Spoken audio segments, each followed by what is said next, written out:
Bit 76? Yeah.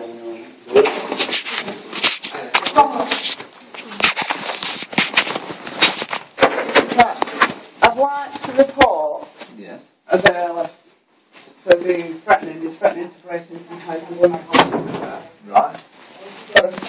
For a fine that I've already paid for as well, 11-week. Where's the bailiff now? Well, he was supposed to come at 7 o'clock this morning. We've been waiting for him and he's not come. Then he said he'll come at 11. Right. I says, well, I'm not going to be available. He says, well, we'll deal with it with you not being present. Have you ever let him in the house before? No, he's never been in. Right, well, in that case, he's not breaking into your house, he's bluffing you, he can't. It'd be burglary, like a burglar coming along in the night. He won't be getting in my house neither. The fine's been paid off. If you listen to the story though, this is absolutely madness, you won't believe it. I'm sure the story is, I don't want to be rude or anything, but the only aspect of it that's going to concern us is whether somebody breaks the criminal law. Who you think you owe money to or who thinks you owe money to, I'm sure it's a big deal for you, but it's not a nice way to say this, but it's irrelevant to us. What would be relevant is if someone comes smashing their way into your house. It's meant to They all say things like that.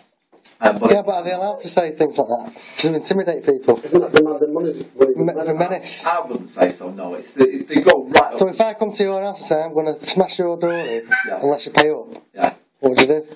You're not a bailiff. What if I was? What would you do? I wouldn't call the police. What would you do then? I'd say, you can't come in here. If you do come in here, I'll call the police. Yeah? So you've got to wait for the crime to happen? Yeah, it's not a crime. You're never going to be able to arrest someone and put that before a jury. In a billion years, no one's ever going to get convicted of that. Yeah. They're just going to say, well, we were telling them what we can and can't do, because there is a point with bailiffs. And once you've let them in, which is why I asked you that question, I know, but this is very relevant to what I'm about to say. If you have ever let them in, they have got the right to kick your door in. I've not. So you see, that's the grey area. Could never result in a conviction. If which company is it? Marstons. They're a long-established company, and they will not be kicking your door in. Just not in a million years. Who do you owe the money to? She doesn't. Yeah, right. My son got a fine in April. He's he was 15 at the time, so I've had to pay the fine. Yeah. The fine was paid off in 20 She paid it off early. Yeah. We've sent it to the bailiffs because she paid it early. Doesn't make any sense, does it? Well, no, that's all the Have payments you been are. on to them? I'm guessing you have to. Yeah, but I've just spoke to fines and they keep saying you have to deal with bailiffs. And I'm like, well, That doesn't why? make sense, does it? No, well, that's what I'm doing. But that's a civil dispute between you and the people you owe the money to. And these people. If these people come charging into your house and boot your door in, that's a crime. That will then involve the police. I'm going on holiday around for a weekend to stay. Granted. So I'm not going to be at home. That's their lookout, isn't it? But they're not going to come kicking your door. Is anybody going to be in the house while you're My friend's staying there with me. And this friend needs to know not to let anybody in, because once your friend lets somebody in, they've got the right to take whatever they like then, to and including the value of £310. And bear in mind, it's their opinion what's worth £310. Yeah? So they must not be allowed in. Once they've been allowed in once and they only take 200 quid's worth because they think you're going to pay or whatever, and you don't pay, that's when they can come back in and that's when they can boot your door in. What about clamping your car outside on the public highway? Clamping your car? Well, it's not the car. The car's not the issue, really, is it?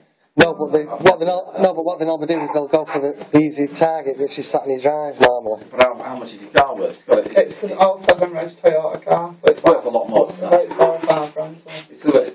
That to me would be completely unreasonable, because where's your change? Number 6. You know, they're supposed to distrain, to use the technical term, on goods. She's on 6. They take your telly and your table, for example, and say, well, that's worth, I've not seen the telly or your table, but you know what I mean?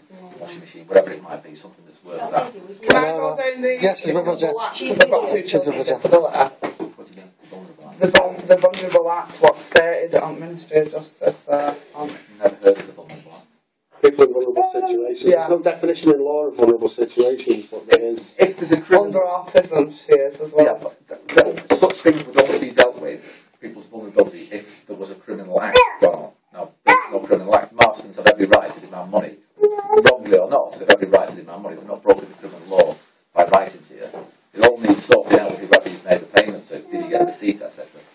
Bank statements, all payments for them to HM courts. Yes, They sent it to Marstons because she paid it early. That's ludicrous. Yeah, that doesn't make any sense to me, but then I don't work for a bailiff. I had till 3rd September to pay it. It got paid off on 19th of June. The question is, are these people going to come crashing into your house? If they do, and they've not been invited, they will be breaking the criminal law, as they full well know. Do you know the removal implied rights of access as well?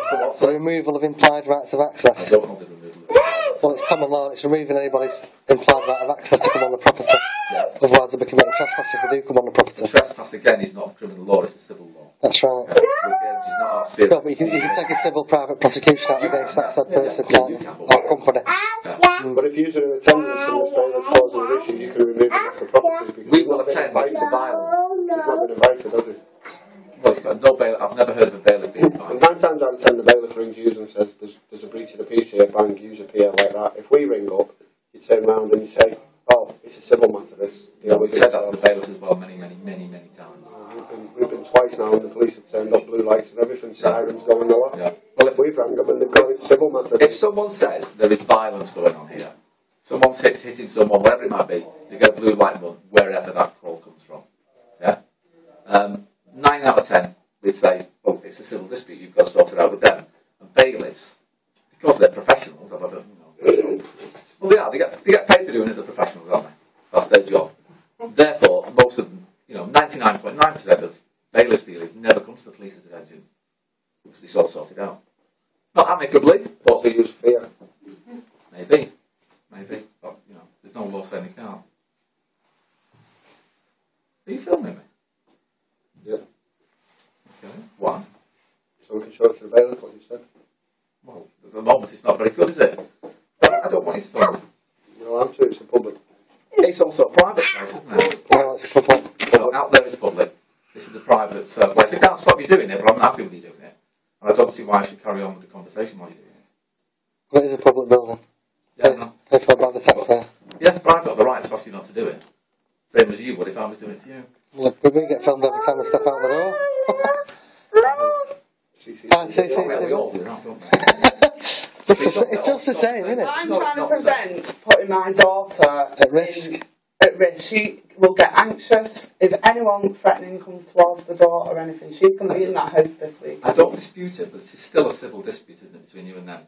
At the moment, no criminal law has been breached. Have you got mine? I have.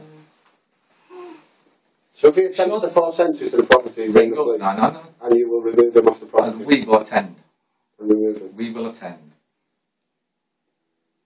So you're not going to remove him? I didn't say that. I do not know. It depends on the circumstances when we get there. Obviously, if he forces entry, then he can be arrested for. Yeah, because it's burglary. It's breaking an entrance, isn't it? Yeah. Well, they know that. They won't do it. But your important thing, like I said to you before, once they've been allowed in once. They've never been in. I know. But I want to reiterate it because it's important. They can do what they like to get in. I know it's called something like invited access. Civil law, don't know. Not been in that situation, so I don't know. Well, at the moment, no criminal law's been breached, so we're not getting involved. Should they turn, if there's any violence, ring us. Okay? Okay, cheers, your help. Thank you. Have you got the good side now? You're on YouTube tonight.